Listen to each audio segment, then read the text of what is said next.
Film diawali dengan memperlihatkan seorang bilioner yang memacu adrenalin dengan menaiki sebuah pesawat dengan kecepatan tinggi.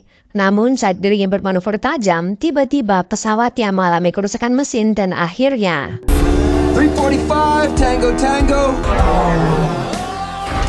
Shit. As far as anyone else knows. ternyata kecelakaan itu disengaja oleh pria tadi. Ia sengaja memalsukan kematiannya karena ingin menjadi hantu. Maksudnya, seseorang yang sudah dianggap mati oleh pemerintah dunia, namun tetap hidup di balik bayangan dan menjalani kehidupan yang benar-benar bebas. Turn to those you loved. Comes freedom. I became a ghost. Pria tadi berinisial Wan, dan 3 tahun sejak aksi bunuh dirinya, kini ia berhasil mengumpulkan para hantu lainnya. Dan mereka memiliki tujuan yang sama, yaitu meruntuhkan seorang presiden diktator. Siang itu di negara Italia, Wan mendatangi pengacara sekaligus bos mafia yang sering melindungi target mereka selama ini.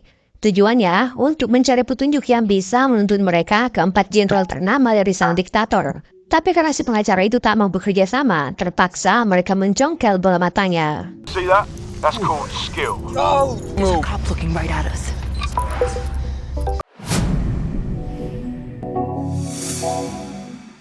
Sayangnya, aksi mereka terbongkar dan kini dikejar oleh puluhan mafia bersenjatakan lengkap. Tapi kalian semua tak perlu khawatir karena di antara anggotawan terdapat orang-orang yang ahli di bidangnya masing-masing. Kita mulai dulu dengan memperkenalkan si driver yang sangat jago dalam mengemudi, dan ia dijuluki nomor 6 atau 6.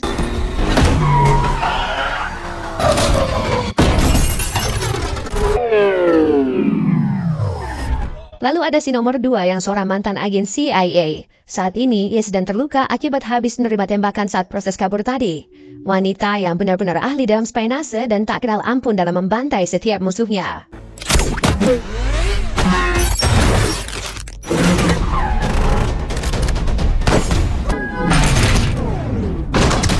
Dalam tim mereka juga terdapat seorang mantan dokter. Ia dijuluki nomor 5. Tak hanya ahli dalam dunia medis, ia juga ahli dalam merancang berbagai senjata kimia yang bisa mereka gunakan di kemudian hari. Rata-rata, anggota Wan adalah orang yang sangat ahli di bidang yang mereka geluti. Namun kecewa akan kehidupan yang begitu-begitu saja dan memutuskan untuk mengikuti jejaknya.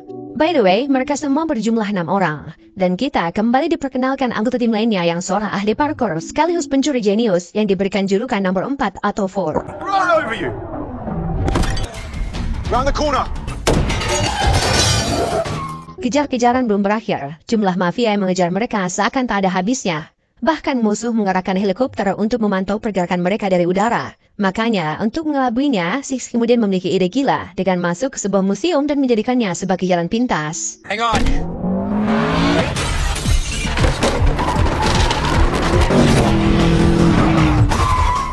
By the way, melihat teman-temannya kesulitan untuk kabur, Four dibantu nomor 3 atau 3 memutuskan untuk menyusul dan membantu mengalahkan musuh dengan cara menembakkan sebuah pelontar granat ke salah satu mobil musuh.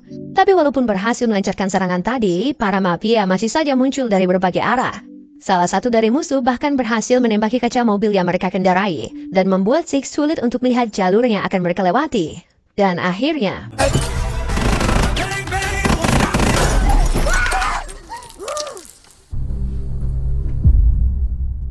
Six mati dengan sangat mengenaskan. Tapi untung saja saat itu mereka sudah berhasil kabur dari kejaran musuh. Singkat cerita, saat di atas kapal, para anggota tim yang lain merasa iba akan kematiannya. Mereka bahkan tak tahu siapa nama asli Six, karena memang itulah peraturan dari tim ini, di mana mereka semua tak boleh lagi menggunakan identitas lamanya. He's a good man. We find a 7.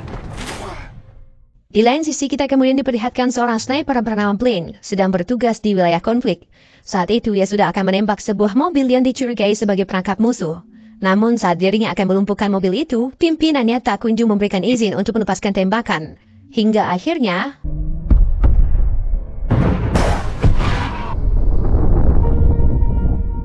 akibat kejadian itu, puluhan temannya mati dan ia hidup dalam penyesalan karena tak berani menarik pelatuk senjatanya. Singkat cerita, beberapa waktu kemudian saat Blaine sedang terpuruk akan masa lalunya, ia didatangi oleh Wan. Seperti yang kita ketahui, anggota tim mereka sedang mengalami kekosongan dan Blaine adalah calon anggota yang baru. Namun syarat agar diterima sebagai anggota tim, Blaine harus mati terlebih dahulu. Dan akhirnya, ia memutuskan untuk memalsukan kematiannya dengan loncat dari sebuah kapal feri. You go after those guys.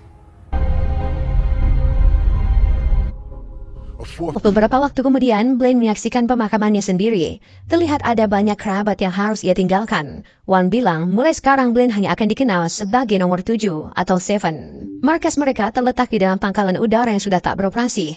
Seven kemudian diberitahu kalau mulai sekarang ia tak boleh lagi berkomunikasi dengan siapapun kenalannya di masa lalu. Karena ia telah mati. Jika ia lakukan, maka akan ada konsekuensinya. Tapi apa sebenarnya keuntungan dari memasukkan kematian mereka? Sebenarnya ada banyak, namun Wan menjelaskan tujuan utamanya di mana agar mereka bisa melakukan hal yang orang hidup tak bisa lakukan. Contohnya seperti misi yang mereka lakukan saat ini, dan itulah kebebasan. When you're young, you lock it is what you choose. By the way, karena Seven adalah anggota baru, Wan menjelaskan misi mereka, di mana terdapat sebuah negara bernama Turkistan. Negara itu dipimpin oleh seorang presiden yang diktator bernama Rofak. Misi mereka adalah mengkudetanya, dan jika berhasil, adik dari sang presiden akan naik tahta. Nah, adiknya itu berseberangan dengan kakaknya. Selama ini, ia adalah pecinta demokrasi. Makanya, sampai saat ini, ia dikurung di suatu tempat yang tak diketahui oleh siapapun, kecuali 4 jenderal kepercayaan Rofak. Makanya, tugas mereka selanjutnya adalah memburu ke 4 jenderal tersebut. Democracy-loving brother.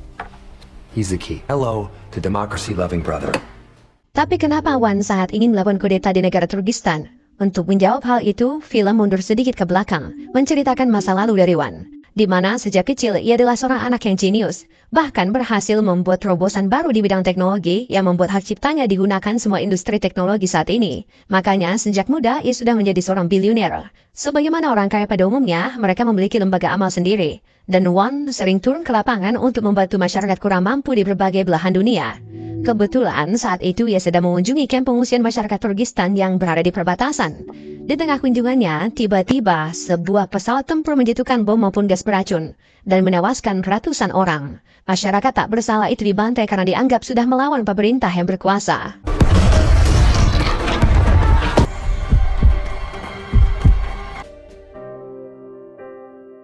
Berita mengenai pembantaian itu sebenarnya diliput oleh berbagai media asing, tapi tak satu pun dari negara yang mampu menghentikan kekejaman Rofak. 6 bulan kemudian, di saat Wan masih terbayang-bayang akan kejadian kemarin, ia tak sengaja bertemu Rofak di sebuah pertunjukan opera di Prancis. Dan kebetulan setelah menonton pertunjukan tadi, keduanya ke meja bar untuk pesan minum. Disitulah Wan menyindir kekejaman Rofak terhadap masyarakatnya. Namun, ia menganggap kalau semua itu diperlukan untuk menertibkan sebuah negara. Heroes always win. It's bullshit. Dari situlah Wan sadar kalau orang-orang sepertinya tak akan bisa tersentuh oleh hukum. Ia juga sadar kalau uang yang ia gelontorkan selama ini di berbagai badan amal tak akan mengubah dunia selama masih ada orang-orang seperti Rofak yang berkuasa. Makanya, Wan memutuskan untuk melakukannya sendiri. Kebetulan, ia memiliki uang yang bisa dibilang tak terbatas. I'm gonna do this myself. So here we are, good inventor. Created a lot of tech tracking and... Oke, kembali ke masa sekarang, di mana sebelum mengkudeta Rofak, mereka harus berhasil menemukan adiknya. Fakta menariknya, adik Rofak dulu sempat kabur ke luar negeri, namun berhasil ditangkap oleh CIA, yang kebetulan waktu itu misi tersebut dipimpin oleh nomor 2. Jujur saja, ia merasa bersalah setelah tahu kalau selama ini ia telah bekerja pada pihak yang salah. Makanya, si nomor 2 bergabung bersama Wan untuk menebus dosanya. Anyway, setelah berhasil meretas ponsel dari pengacara Rofak kemarin, mereka mendapatkan info kalau para jenderal akan berangkat ke Vegas untuk menemui seorang pedagang senjata ilegal. Tanpa basa-basi, mereka semua ke sana dan tentunya dengan berbagai penyamaran. Dari jauh, Wan berhasil menguping percakapan para jenderal, di mana mereka akan membeli berbagai senjata kimia untuk digunakan menindas para pemberontak. Dan begitu transaksi selesai, para jenderal menikmati indahnya Vegas dengan mabuk-mabukan, serta menyewa beberapa biduan. Saat itulah, nomor 2 dan 3 beraksi. Karena kalau soal bantai-membantai, mereka berdua lah ahlinya.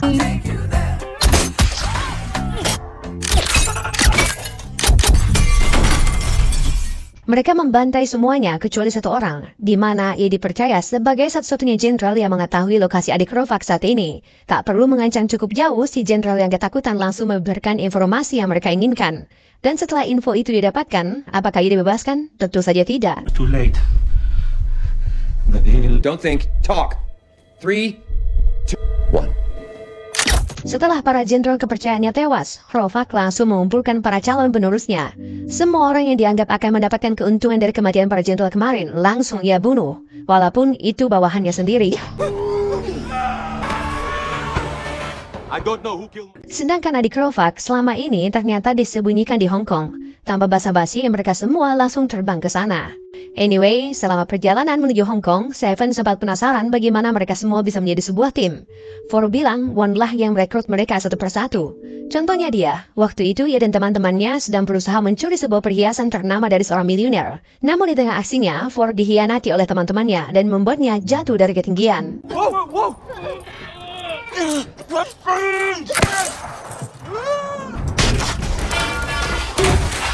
I'm rich. Begitu bangun dirinya sudah dalam kondisi terikat dan One menodongnya dengan sebuah senjata. Hal itu ia lakukan untuk menguji seberapa berani dirinya dalam menghadapi kematian. Dan akhirnya, Four ditawari untuk menjadi anggota tim. You gotta do it, fucking do it! You're there now! Fucking do it! Ooh, I never thought I'd meet a... FMS Hong Kong, engine start. Di lain sisi saat ini, Rovak sedang mengunjungi adiknya di Hong Kong. Selama ini, ia ditahan di sebuah penthouse yang berada di lantai 90. Rovak datang untuk memastikan kalau adiknya tak ada hubungan apapun terkait kematian 4 jenderal kesayangannya. Sampai saat ini, ia masih penasaran siapa yang berani melakukannya. Namun, Rovak berjanji, jika ia mati, maka para penjaga yang ia tugaskan di sana juga akan membunuh adiknya, demi memastikan pemerintahan yang ia pimpin tak jatuh ke dalam sistem demokrasi. Do you know anything about that? Harm should befall me, the same exact harm will befall you. Sedangkan One bersama timnya mulai mengatur rencana untuk menculik Murad, di mana mereka akan masuk ke penthouse melalui 2 jalur. Tim A akan masuk ke sana dengan menaiki sebuah kren, sedangkan tim B akan masuk melalui lift apartemen lalu mengalihkan perhatian penjaga saat Murad mereka bawa keluar. Yeah, I got the gun, smart ass. I got the target in his bed, scratching his ball. Dan tanpa panjang lebar, aksi pun dimulai, di mana sang dokter langsung melemparkan gas tawa untuk membius seluruh penjaga di lobi apartemen. Dengan begitu, nomor 2 dan 3 berhasil mengakses lift apartemen tanpa kendala. Sedangkan Four sejak awal sudah berhasil masuk ke penthouse, namun ia harus bersembunyi di dalam kolam renang, akibat dikerumuni para penjaga yang curiga dengan pergerakan keren yang menjulur ke teras penthouse. You got target.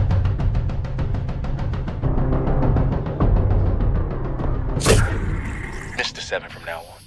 Rencana sedikit berubah akibat Three terkena efek dari gas tawa. Topengnya ternyata sejak tadi mengalami kerusakan dan kini ia seperti orang gila. Mau tak mau, si nomor 2 harus beraksi sendirian. Namun sebelum ia membuat kericuhan lewat pintu depan, Four berhasil memasang alat yang akan mengalihkan perhatian dari para penjaga. Dan begitu mereka terdistraksi, disitulah aksi dimulai.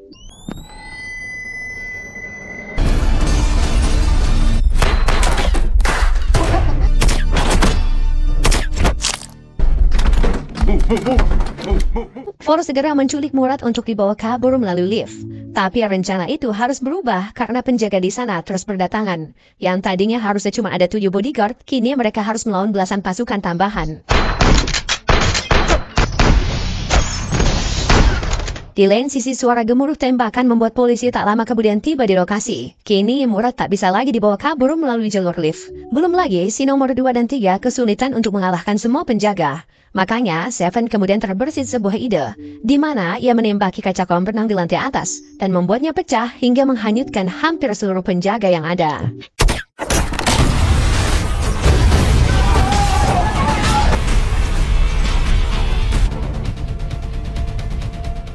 One berhasil menyusul mereka dan langsung menumbangkan 3 penjaga sekaligus. Dari sana, mereka kemudian membawa kabur Murad menggunakan sebuah Flying Fox. Masalahnya, begitu mereka berhasil nyebrang ke gedung sebelah, para penjaga tak lama kemudian datang dan memotong tali tersebut, mengakibatkan Four tak bisa kabur dari sana. Dan ada sebuah peraturan dalam tim ini, di mana jika salah satu anggota tim tertinggal, maka mereka harus menyelamatkan dirinya sendiri. Bahkan peraturan itu berlaku untuk One. I can't get across. They cut the zip. Alright, guess you're like 6, so let's avoid any... Bagaimanapun juga, Four bukan orang biasa. Ia memiliki kemampuan parkour yang bukan kaleng-kaleng. Ia berhasil menyeberang ke gedung sebelah menggunakan bekas kren mereka tadi. Namun, bagaimanapun juga, teman-temannya sudah meninggalkan lokasi lebih dulu untuk menghindari kejaran polisi. Sedangkan Four saat ini masih berusaha kabur dari para penjaga yang mengincarnya. Sekalipun ia berhasil menjaga jarak, namun para penjaga tak berhenti melepaskan tembakan, bahkan melemparinya dengan sebuah granat.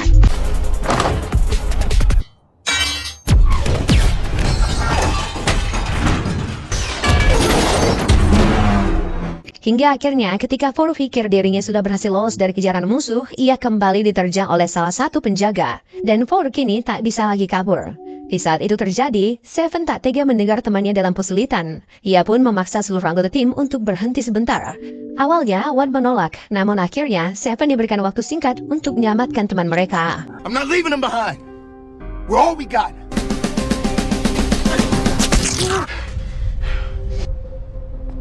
Akibat kejadian ini, Rovak langsung meminta bantuan intelijen Amerika untuk melacak siapa dalang dari penculikan adiknya. Namun, badan intelijen tak bisa menemukan siapa pelakunya. Dari semua hasil rekaman CCTV, mereka berhasil mengidentifikasi foto Five. Tapi mereka tak yakin itu dia, karena berdasarkan data intelijen, harusnya Five sudah mati 5 bulan yang lalu. Belum lagi, Wan sangat ahli menghapus berbagai jejak digital anggota timnya, dan membuat Rovak semakin kebingungan. They've cut them. And yet they walk the earth like you and me. If they exist, they can be made not to. Di lain sisi, kejadian kemarin membuat Seven terlihat sangat kecewa dengan Wan yang tega meninggalkan anggota timnya. Namun Wan mengingatkan kalau mereka semua bukanlah keluarga, melainkan hanya sekelompok orang dengan tujuan yang sama. Dan itulah alasannya mengapa mereka hanya menggunakan inisial angka sebagai panggilan satu sama lain. Tapi Seven tetap ngotot, bahkan berhasil mempengaruhi anggota tim yang lain untuk mengungkapkan nama asli mereka. I'm Javier. Kemi. I'm Blaine. I just saved your life. Let's go. Let's go. 4 hari sebelum rencana kudeta dimulai, Wan bersama timnya sudah berhasil tiba di Turkistan dan mereka mulai melakukan perannya masing-masing. Tapi kunci dari keberhasilan rencana ini adalah Murad, di mana ia harus yakin bisa menggantikan kepemimpinan kakaknya. Makanya Wan berusaha sebisa mungkin meyakinkan Murad bahwa rencana mereka akan berhasil. Rencananya mereka akan meretas TV nasional Turkistan dan Murad akan berbicara langsung ke seluruh masyarakatnya bahwa sekarang waktunya untuk melakukan pemberontakan. Because none of this matters if you don't step up. They will catch all. State-run television. And you're gonna be our new spokesperson. Di lain sisi, anggota nomor 2 dan 3 telah berhasil memasang bom berbentuk lilin di beberapa patung Rovak di tengah kota. Sedangkan Wan bersama Seven pergi ke pusat jaringan listrik kota, di mana mereka berhasil meyakinkan pegawai di sana untuk melakukan uji daya. Padahal diam-diam meretas sistemnya. Dengan begitu, nantinya mereka akan berhasil mematikan seluruh daya di istana presiden. Begitu seluruh listrik istana mati, maka sesuai protokol, Rovak akan diungsikan ke kapal mewahnya sebagai benteng terakhir. Dan saat itulah mereka akan menumbangkan Rovak. Dan singkat cerita, hari yang ditunggu pun tiba. It's time for a revolution. Rise up and let's. Masyarakat mulai turun ke jalanan. Jaringan listrik di istana mati dan berbagai ledakan membuat Rovak segera diungsikan menuju kapal mewahnya. Tri diminta untuk mengikuti rangkaian musuh dari belakang. Ia dibuat kaget melihat Rovak yang tanpa ragu menembak barisan demonstran, bahkan memerintahkan pesawat tempur untuk menembaki warganya sendiri. It's traditional ordnance with sarin VX. So it is. Sedangkan Wan bersama anggota tim yang lain sudah bersiap di dekat dermaga. Ford ditugaskan lebih dulu untuk mensabotase sistem jangkar kapal, dengan begitu Rovak tak akan bisa kabur kemana-mana. Sedangkan Wan dan Seven mulai menembaki musuh demi mengalihkan perhatian para penjaga, sehingga Tri bisa leluasa masuk ke ruang nahkoda untuk mensabotase sistem kapal. Tak sampai di sana, Murad juga berhasil masuk ke dalam istana dan meyakinkan para petinggi militernya untuk ikut melakukan kudeta. On your knees. All right. Show me your hands, por favor. We will bring peace to our beloved country. Singkat cerita, mereka semua berhasil menyusup ke kapal. Wan sejak awal menyiapkan sebuah senjata pamungkas dengan menjadikan kapal musuh sebagai magnet berkekuatan tinggi. Makanya, sejak awal, ia dan timnya hanya memakai pakaian maupun senjata yang terbuat dari plastik. Sayangnya, saat Wan sudah akan menggunakan senjata pamungkasnya, tiba-tiba HP-nya terjatuh dan error. Sedangkan posisi mereka saat ini sudah mulai diketahui oleh para penjaga, hingga akhirnya... Grenade!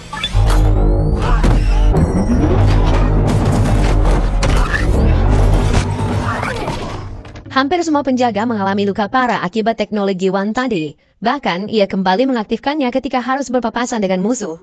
Namun sayangnya, ponsel yang ia gunakan untuk mengontrol teknologi tersebut tiba-tiba rusak akibat terkena serangan. Dan kini, mereka harus kembali mengalahkan musuh dengan cara biasa.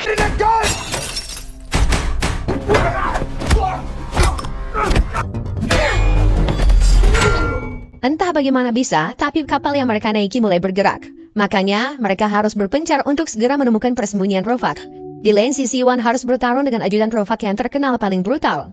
Saat itu terjadi, si ajudan tak sengaja menekan ponsel Wan dan mengaktifkan bom yang sudah ia pasang di setiap sisi kapal.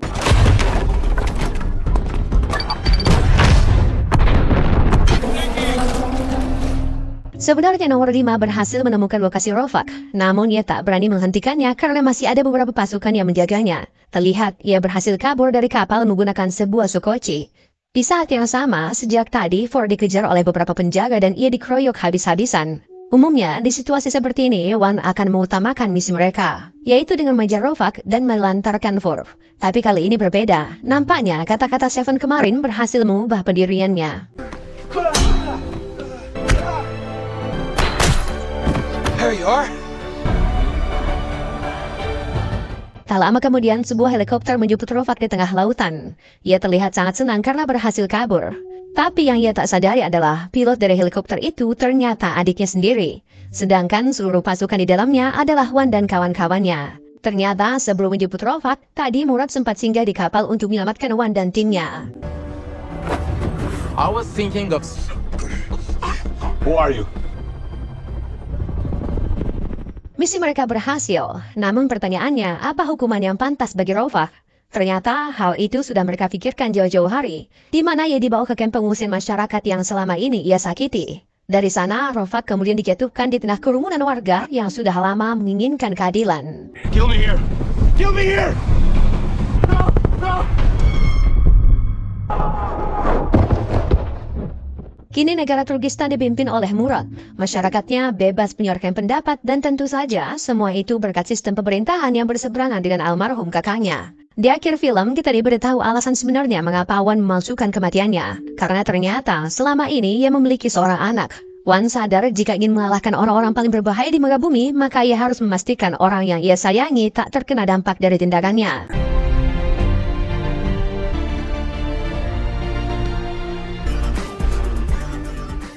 Dan dengan begitu, film pun tamat. Nah, terima kasih telah menonton. Sampai jumpa di film selanjutnya. Jangan lupa komen, like, dan subscribe.